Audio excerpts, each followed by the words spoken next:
The Scandinavian Star, a ferry cruise ship that carries thousands of passengers and vehicles safely across the seas for nearly 2 decades.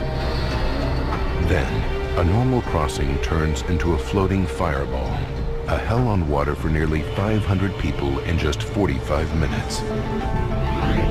Now, using cutting-edge computer technology, we reveal exactly what went wrong. Disasters don't just happen. They're triggered by a chain of critical events. Unravel the fateful decisions in those final seconds from disaster.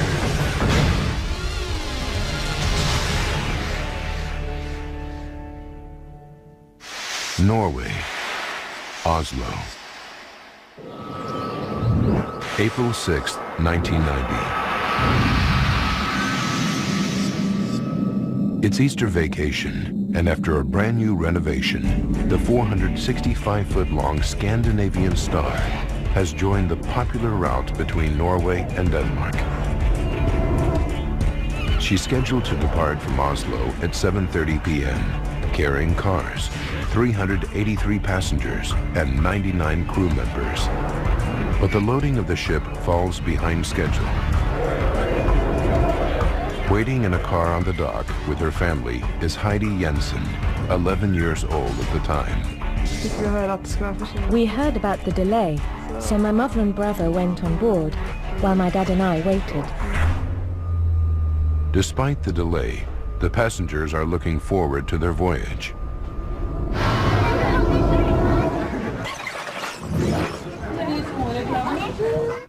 A restful week is in store for Jan Harsum, his pregnant wife Christine, and their 1.5-year-old son Halvor. We decided to go on Easter vacation to have some fun. We were looking forward to it, because we were expecting that summer to be very busy. Spring was in the air. There was a nice atmosphere. The weather was clear. Perfect conditions for the Scandinavian Star. Nearly 13,000 tons of her. She is impressive, boasting 9 decks. Deck 3 carries cars and trucks in the center, and around its edges are 2 decks of passenger cabins. Most of the passenger cabins are on Deck 5.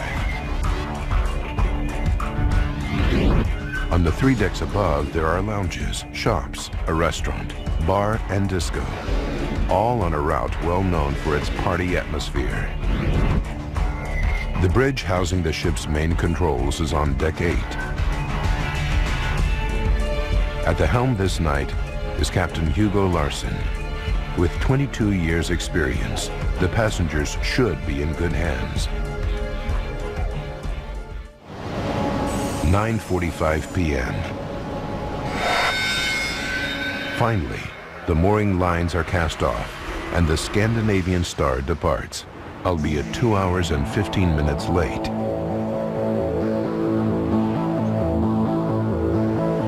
All on board is not as it should be. The interior renovation is unfinished and creates confusion over the simplest tasks.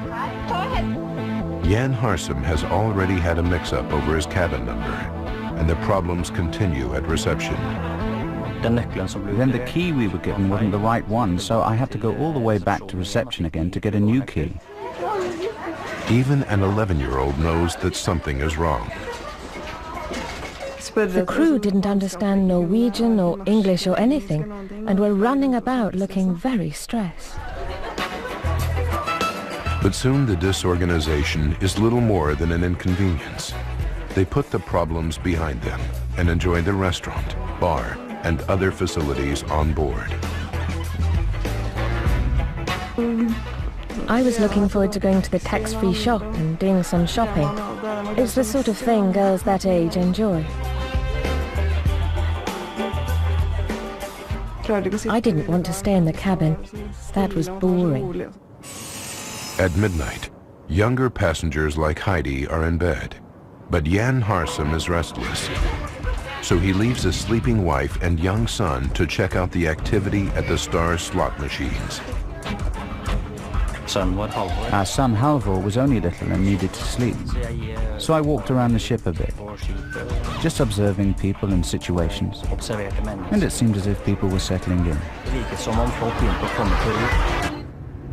The Scandinavian Star is now at her cruising speed of 21 knots.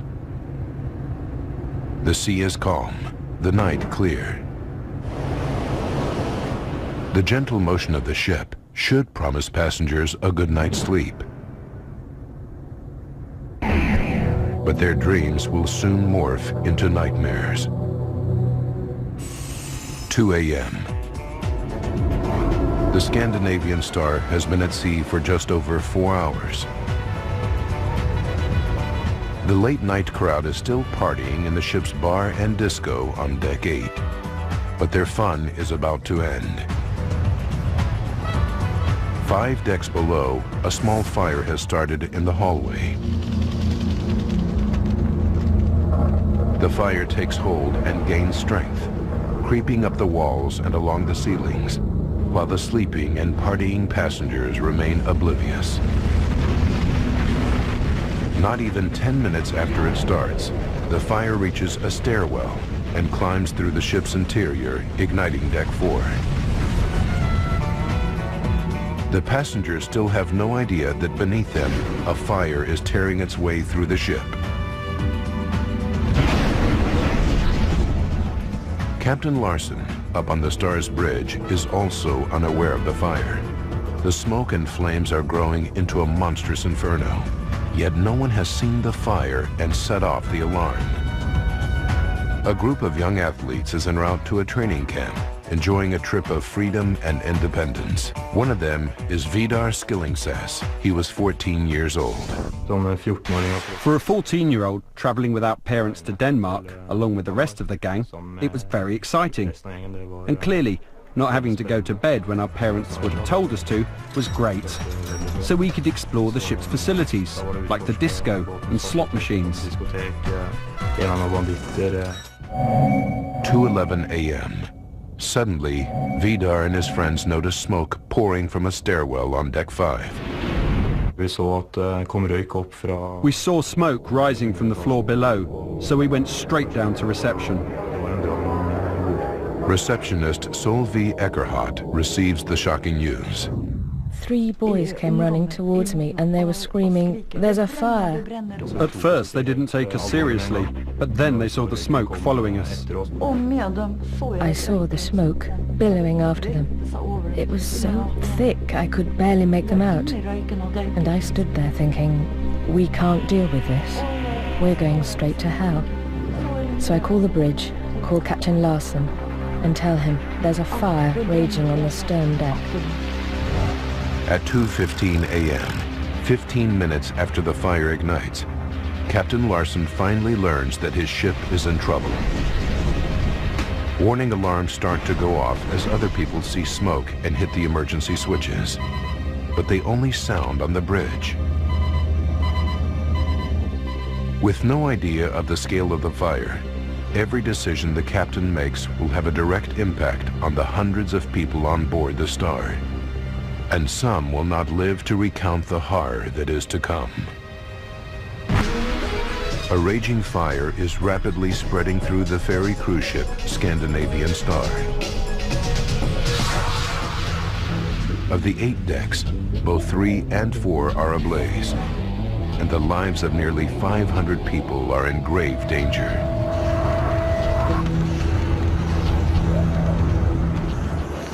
2:15 a.m. Fire alarms sound on the bridge to alert the captain, but unfortunately, this is the only place they are heard. One by one, Captain Larsen quickly closes the fire doors using remote controls on the bridge. Standard safety procedure to stop the fire from spreading through the interior. This course of action will provide a vital clue in the investigation to come.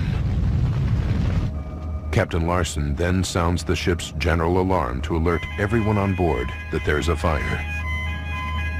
This should be audible throughout the ship. 2:20 a.m. On deck 5, 3 decks below the captain, Jan Harsum is startled awake by his pregnant wife, Christine. Their young son, Halvor, is also about to be shocked from slumber. And then I see Christine leave the cabin. And I pick up Halvor on my arm and the moment I get out into the corridor, I realize I've come straight from a deep sleep into something I really cannot comprehend. Because I cannot see anything. There's smoke everywhere like a thick, thick fog. So I can't even see the walls of the corridor around me. Jan grabs his son and runs through the thick smoke, relying on his memory of the ship's layout. He can't even see his wife Christine, who leaves the cabin just seconds before him. Now the fire is a raging inferno, and it spits out a fireball on deck 5 that races across an open area from one side of the ship to the other. Both sides are ablaze. The fireball passes only feet from the closed door of the cabin where 11-year-old Heidi Jensen and her family are sleeping. The hallway outside is almost engulfed by the flames. I just stood there screaming and staring into a wall of flames. There was lots of crackling. It was horrible. And then my dad gave me a push in the back, and I ran. That was the worst bit, running away from the flames. And when I got upstairs, I thought they were following me. Luckily, Heidi runs straight into a group of fleeing passengers who lead her straight to the lifeboats on deck 7. The fire is now burning on decks 3, 4, and 5, and the staircase acts as a chimney, sucking the fire upwards. It continues to climb, igniting the restaurant on deck 6. Fighting the fumes, Jan Harsum manages to find his way to fresh air at the back of the ship on deck 5. But his pregnant wife Christine is missing. He leaves his son with others and goes on a desperate search to find her. I attempted to go back down the stairs again with the intention of looking for Christine. But I was met with such a mighty burst of smoke that came up the stairs that I remember the thought occurring to me that if I do not turn around and go back up now, then Halvor would lose me as well. 2:24 a.m. On the bridge of the blazing Scandinavian Star, Captain Larsen has no accurate information on where the fire has reached or how fast it is spreading. Realizing the situation is out of control, he sets his VHF radio to the International Emergency Frequency, Channel 16. Mayday, mayday, mayday. Scandinavian Star is on fire. He sends out a mayday to any ships in the area, the most extreme distress signal at sea. Mayday, mayday, mayday. Captain Larsen cuts the engines to make it easier to launch the lifeboats. The Scandinavian Star is now adrift, approximately 20 miles from the nearest port. By 2:30 a.m., the ventilation system is turned off, which unfortunately allows smoke to seep into the passenger cabins through the door vents. The trapped passengers are in a terrifying situation, and those awake desperately seek refuge from the smoke anywhere they can, in closets, in showers, but there is no escape. With no clear emergency procedures to follow, the ship's crew is in chaos. Only a few think to put on breathing apparatus before they enter the smoke-filled interior to search for survivors. One of them is Staff Captain Kirsten Hensen, who described the awful scene to the ship's receptionist, Solveig Eckerhardt. He had a terrible experience down there. One mother, he said, had sat with her back to the wall, holding her 2 children. They were dead. He wanted to take her up, but she said no. Let me be. I want to die with my children. And then she died. 2:50 a.m. 25 minutes after receiving the Mayday distress signal, the first ship arrives on the scene, the ferry Stena Saga. One of the crew members records the terrifying sight that greets them. This is actual video of the tragedy. The waters around the blazing ship are filled with drifting lifeboats. The fire is completely out of control. Lennart Nordgren, the captain of the Stena Saga, is shocked by the scene. We saw the whole of the stern ablaze. We could hear people screaming, and we could also hear the noise of the fire itself, a crackling sound, a bit like popcorn. The flames were 12 to 15 meters high. Other vessels joined the Stena Saga to begin the painstaking job of retrieving the drifting lifeboats. 3:20 a.m. Smoke fills the bridge of the Scandinavian Star where Captain Larsen stands. He radios Captain Nordgren on the Stena Saga and tells him that he must abandon ship. A long-standing rule of the seas, Nordgren knows that the captain should be the last to leave his ship, so he asks for specific verification, and Captain Larsen clearly states that everyone has been evacuated. But the Scandinavian Star's captain has made a fatal mistake. Outside, more than 30 people remain trapped at the rear of Deck 5, and Captain Larsen has abandoned ship, leaving them all to suffer a horrible fate. The lifeboats on Deck 7 are blocked by the raging fire, and the water is too cold to jump. Jan Harsum is trapped, desperate to protect his baby son from the inferno. Very heavy smoke rose from all the openings in the ship. The fire had an overwhelming energy to it. We heard what sounded like deep thunder rolling inside the ship. Rescue boats see them and send lifeboats to the rear of the blazing ship. Jan escapes by climbing down the ropes with his son strapped to him, and rescuers are finally under the impression that all the passengers are saved. 5:30 a.m. The first emergency services enter the Scandinavian Star. 9 firefighters from Gothenburg, Sweden are lowered onto the deck. Fire Chief Ingvar Brynfors is stunned by what he sees.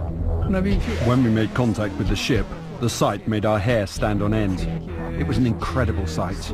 The sky was blazing red against the black horizon to the west. 7 a.m. Firefighters have been on board the Star for an hour and a half, searching for survivors. When they reach the rear section of Deck 5, they are horrified to discover dead bodies everywhere. It was like the gates of hell. People were lying all over the place in the corridors.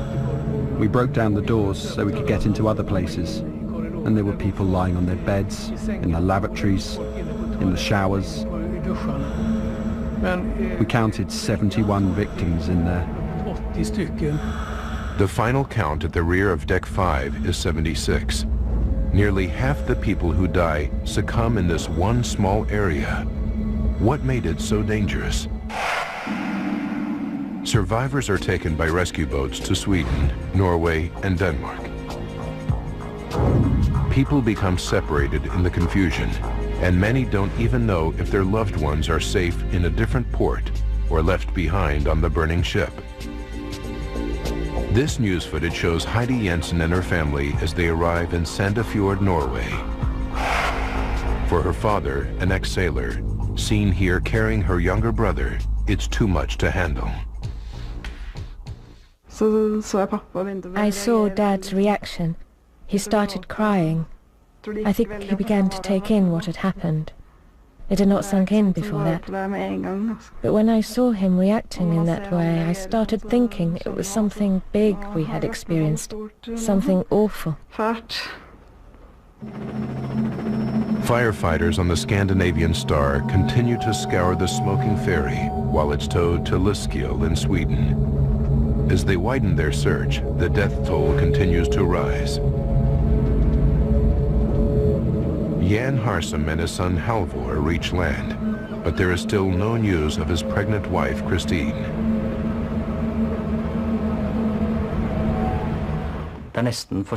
It's almost too much for the human mind to cope with. Had she come out someplace else? Had she been picked up by another craft?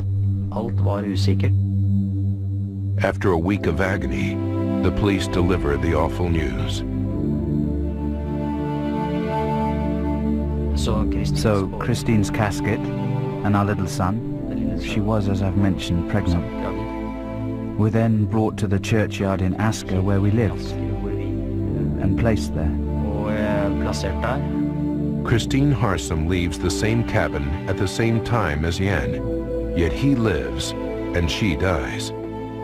In all, 158 victims lose their lives in just 45 minutes on board the Scandinavian Star.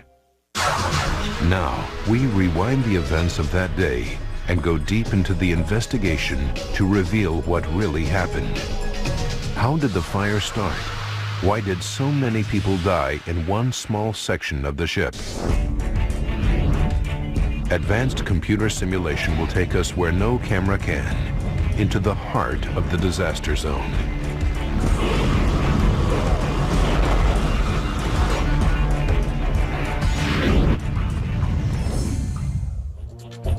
A team of Scandinavian experts assembles to investigate the disaster. Using their data, we can piece together the deadly chain of events to find out what caused this terrible tragedy. This is actual footage of the aftermath. What sparked this devastating fire? To find out, investigators have to track down where it began, the point of origin. Leading the fire investigation team is the head of the Norwegian Fire Research Institute, Kjell Schmidt-Pedersen. What we were supposed to do is to describe the development of the fire, what started the fire, at what time it started, where it started. It's not necessarily easy to find the origin, so you have to go backwards. The whole thing is a puzzle. Investigators track the path of the fire damage through the interior of the wrecked ship. It's like playing the fire in reverse, leading them back towards the ignition site, the point of origin.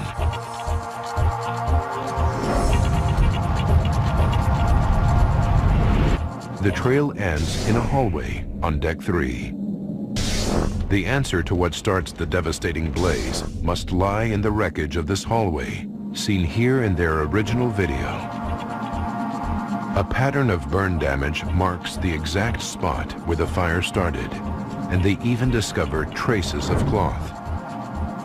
They conclude that the fire was started in a pile of bedding, but how? There was no electrical equipment, there was no heating from the chimney case, and there was no hydraulic oil system in that corridor.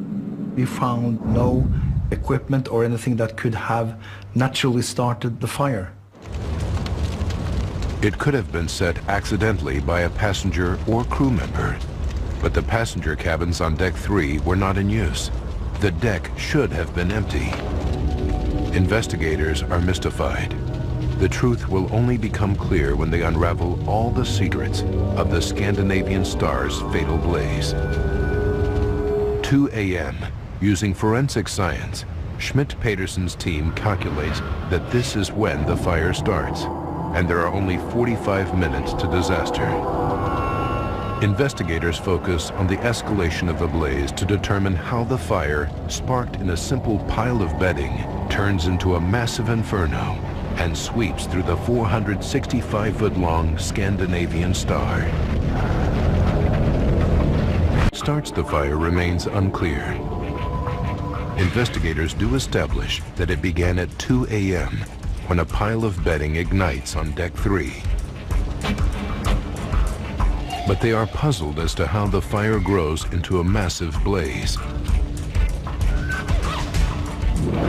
To fully investigate the fire and unravel its secrets, they have to recreate the fatal blaze, but this time in the laboratory. They replicate the conditions on board the Scandinavian Star to a T, with the exact hallway, the same development of the fire, and the same materials used. All has to be accurate for the experiment to be sound. investigators discover that the bedding fire alone would have burned out, and the ship's steel walls and fireproof asbestos coating should have prevented the fire from spreading. Among the charred interior, they find that the asbestos boards have not burned. If it isn't the lining boards themselves, what is the fuel source that sends the fire racing through the ship?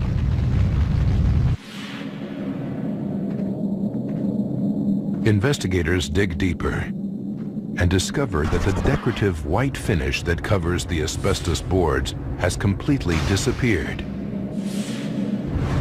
But this thin coat of laminated plastic is little more than the thickness of a CD. Well, the first thing we did is to investigate how is it ignited, what is needed to ignite it, how much heat will it release.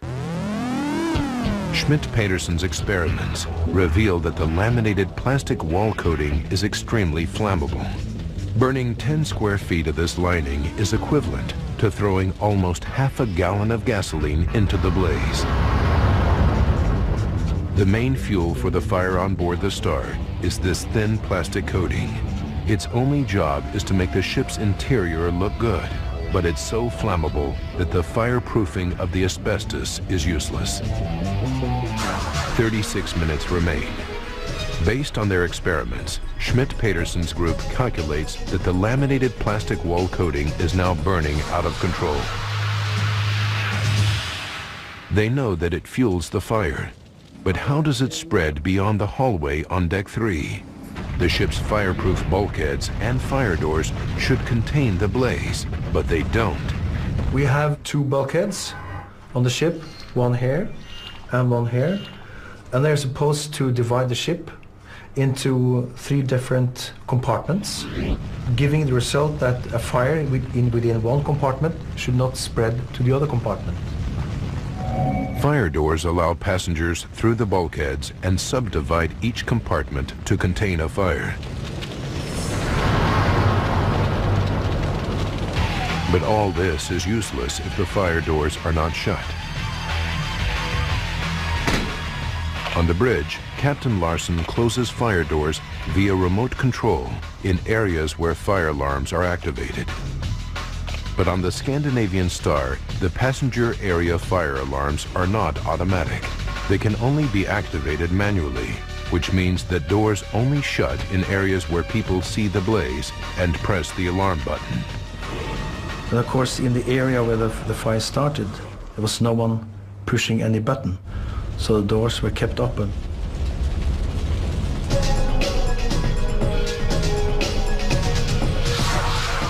With little more than half an hour remaining, the critical moment finally arrives. The blaze passes through the open fire door into the rest of the ship. Investigators need to discover why the fire reaches deck 5 much more swiftly than it should, and why it then roars across the ship in a devastating fireball. What makes it spread so rapidly through the Star's interior? Eyewitness testimony is a key part of unraveling the chain of events. 25 minutes remain. Kristen Blindheim stumbles out of his deck 4 cabin and heads for the nearest staircase. We were only a couple of meters from the stairwell, and there was black smoke rolling down the stairs. But smoke should rise, not fall. How does Kristen Blindheim see smoke traveling down the stairwell? That is a bit puzzling, that the fire is going like that. So we were a bit, not surprised, but we thought that was weird. Investigators follow the trail of smoke and fire damage downhill, which leads them to this door on deck 3. This is where the passenger area joins the car deck. This photograph from the investigation shows a pattern of fire damage, indicating that the door was partly open during the blaze.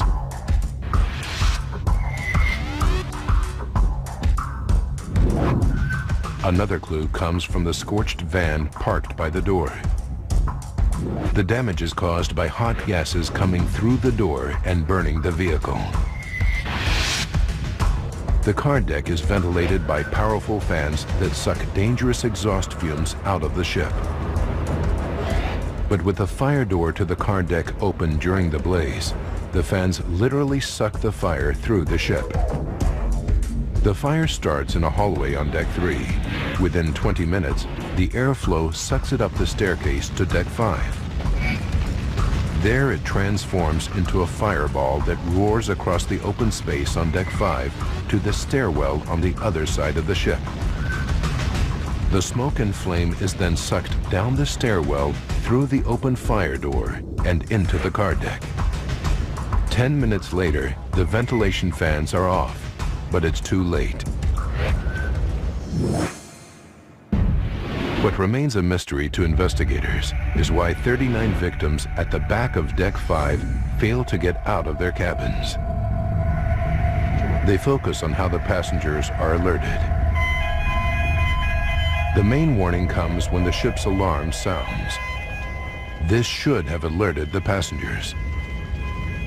The team investigates the layout of the cabins and the position of the alarm sirens. They discover that for 59% of the occupied cabins in the rear of Deck 5, the sound level of the alarm is less than 57 decibels, much quieter than inside a luxury car traveling on a highway. More than likely, the sleeping passengers never heard the alarm.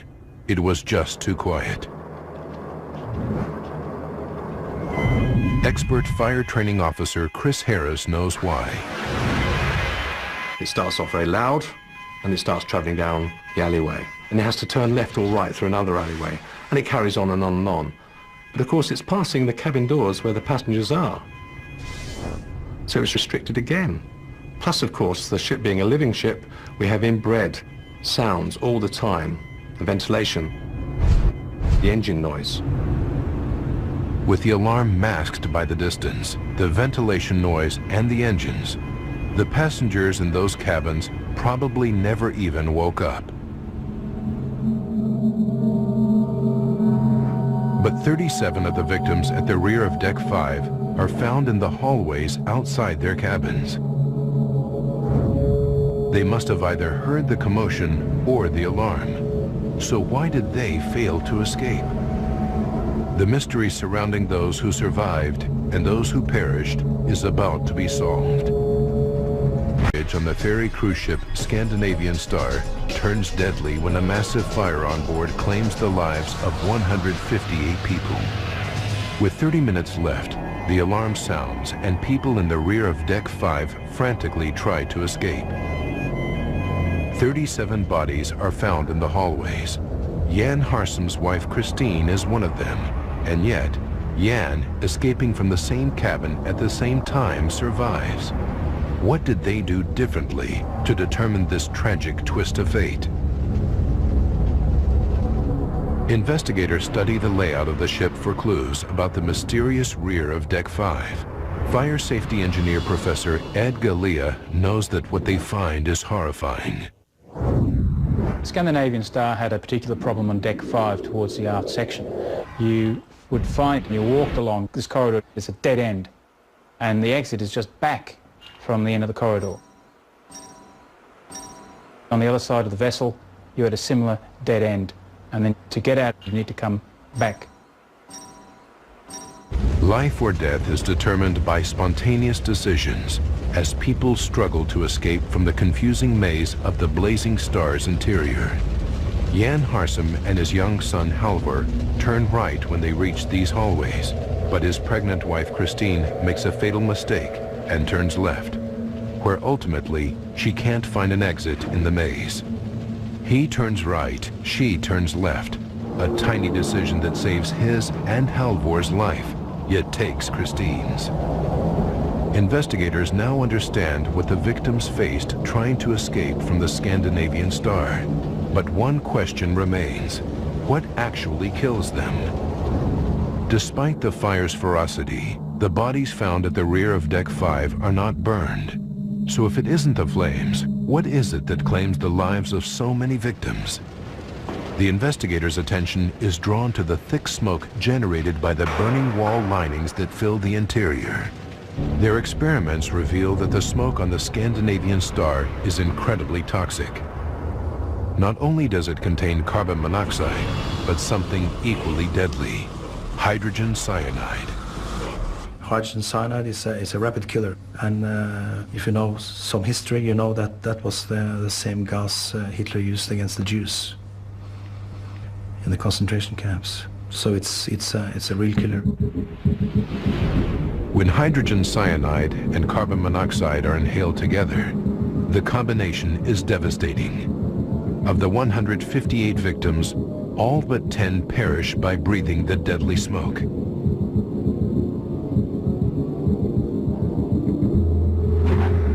Within 12 minutes of the start of the fire, computer simulations suggest that the toxic smoke on Deck 5 was already reaching a fatal level.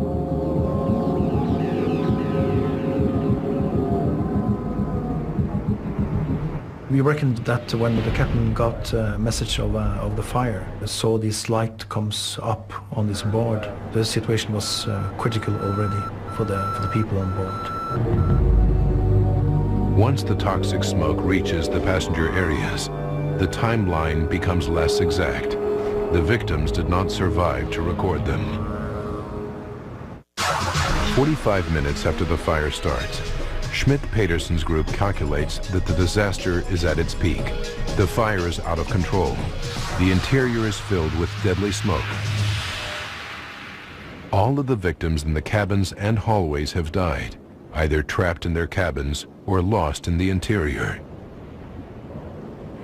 The first rescue vessel, the Stena Saga, is still 5 minutes away.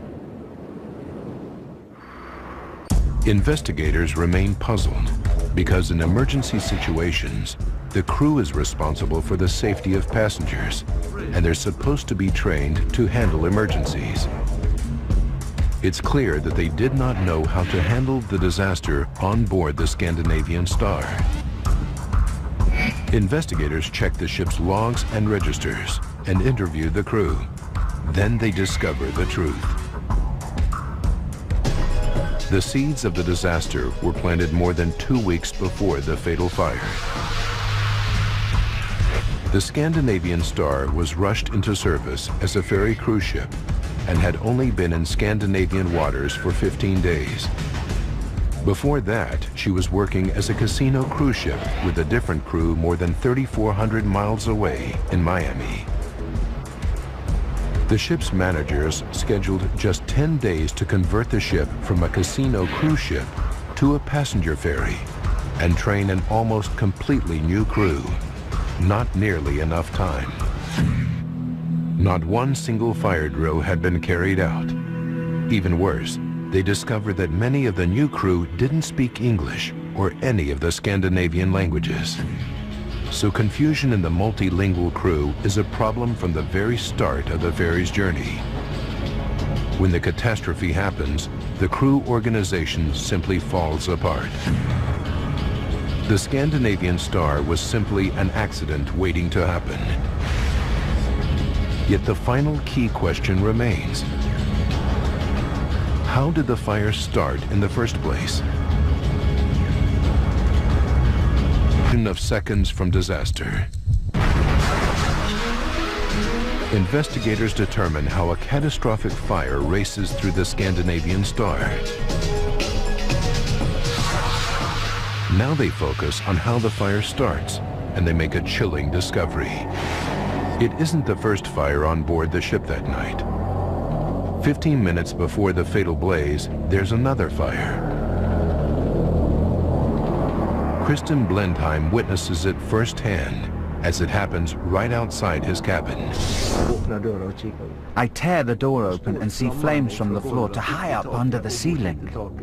So, I dive to the bed, tear off my bedclothes and run out into the corridor and throw them over the flames and stamp on them to put the flames out. The captain is alerted of the fire and it's quickly extinguished. Kristen is told that everything is under control, but it isn't. No one checks for another fire, no alarms sound, and no fire doors are shut until it's too late. Little evidence of the first fire remains, but the official report concludes that it was probably started by a single flame. Schmidt-Peterson's investigators failed to find any evidence that the second fire could have started accidentally. That led us to the likely conclusion that this was set on purpose with a match or a lighter. Someone deliberately set the Star on fire. It was arson. But who the arsonist is may remain a mystery forever. When police begin background checks of the victims, they find that one of the Danish passengers has a police record. With 4 previous convictions for arson, police suspicion turns towards him.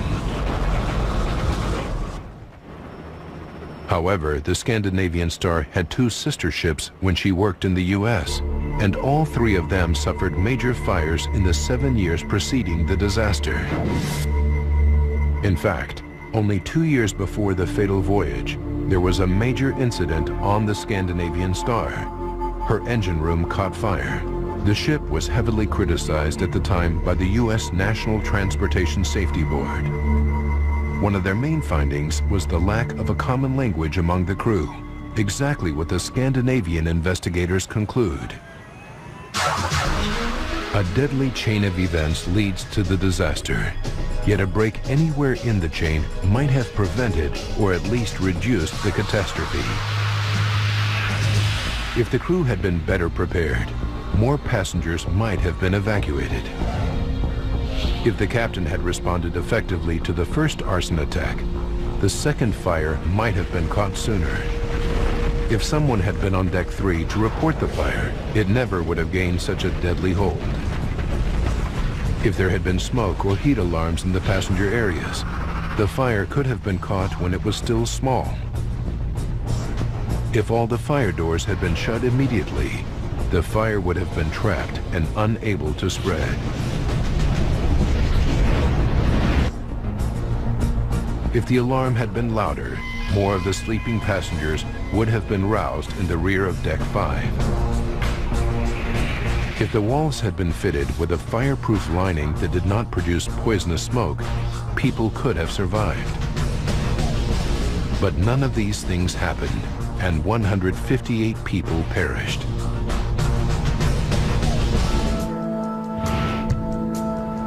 In a part of the world that prides itself on attention to safety, this fire shakes Scandinavians to the core. It is one of their worst maritime tragedies, with the official report condemning the ferry operating company and the captain. Captain Larson, the ferry company's owner and shore manager, are all put in jail for 6 months for their negligence. For the survivors, the devastating effects of the tragedy remain. 11-year-old Heidi Jensen's dreams are haunted for years. I kept imagining that there was fire around me, around my feet. I thought there were flames everywhere. When I was in one room, I'd imagine next door was full of flames. Jan Harsum raised his son Halvor alone and didn't remarry for 12 years. He has since become an expert in safety at sea, devoting much of his time to improving safety standards on ships operating around the world. The issue of ships with inadequate safety is international. So you could be traveling in Europe, you could be in the USA, and you could at any time find yourself in the same situation, because this problem has not been resolved. But out of the disaster emerged lessons and a glint of hope. Even if the Scandinavian Star had better equipment and a safer design, the passengers would still have been at the mercy of substandard training and a crew that didn't speak the same language. This was the ultimate lesson of the Scandinavian Star accident. It influenced the development of new international safety codes. These place more responsibility on the owners and operators of ships to make sure their crews are properly trained and prepared for emergencies. The hope is that the tragedy of the Scandinavian Star will make journeys at sea safer for every passenger.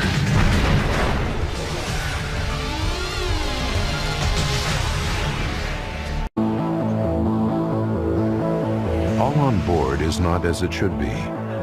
The interior renovation is unfinished and creates confusion over the simplest tasks. Jan Harsum has already had a mix-up over his cabin number, and the problems continue at reception.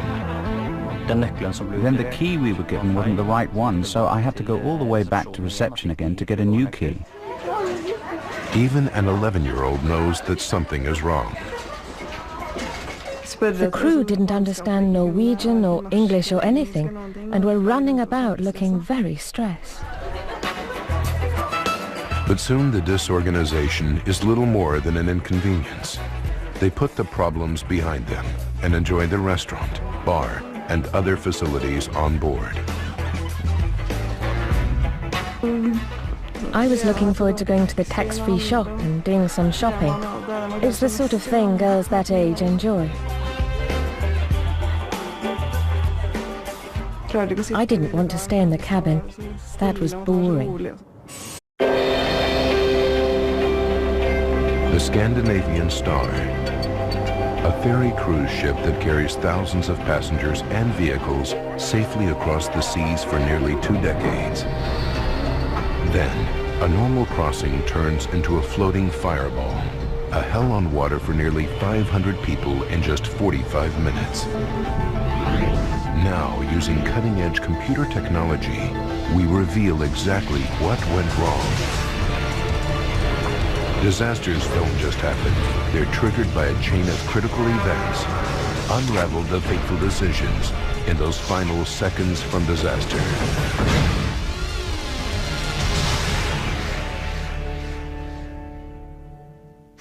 Norway, Oslo. April 6, 1990. It's Easter vacation, and after a brand new renovation, the 465-foot-long Scandinavian Star has joined the popular route between Norway. Perfect conditions for the Scandinavian Star. Nearly 13,000 tons of her. She is impressive, boasting 9 decks. Deck 3 carries cars and trucks in the center, and around its edges are 2 decks of passenger cabins. Most of the passenger cabins are on Deck 5. On the 3 decks above, there are lounges, shops, a restaurant, bar, and disco, all on a route well known for its party atmosphere. The bridge housing the ship's main controls is on Deck 8. At the helm this night is Captain Hugo Larsen. With 22 years' experience, the passengers should be in good hands. 9:45 p.m. Finally, the mooring lines are cast off, and the Scandinavian Star departs, albeit 2 hours and 15 minutes late. At midnight, younger passengers like Heidi are in bed, but Jan Harsum is restless. So he leaves his sleeping wife and young son to check out the activity at the Star's slot machines. Our son Halvor was only little and needed to sleep, so I walked around the ship a bit, just observing people and situations, and it seemed as if people were settling in. The Scandinavian Star is now at her cruising speed of 21 knots. The sea is calm, the night clear. The gentle motion of the ship should promise passengers a good night's sleep. But their dreams will soon morph into nightmares. 2 a.m. The Scandinavian Star has been at sea for just over 4 hours. The late-night crowd is still partying in the ship's bar and disco on Deck 8 in Denmark. She's scheduled to depart from Oslo at 7:30 p.m., carrying cars, 383 passengers, and 99 crew members. But the loading of the ship falls behind schedule. Waiting in a car on the dock with her family is Heidi Jensen, 11 years old at the time. We heard about the delay, so my mother and brother went on board, while my dad and I waited. Despite the delay, the passengers are looking forward to their voyage.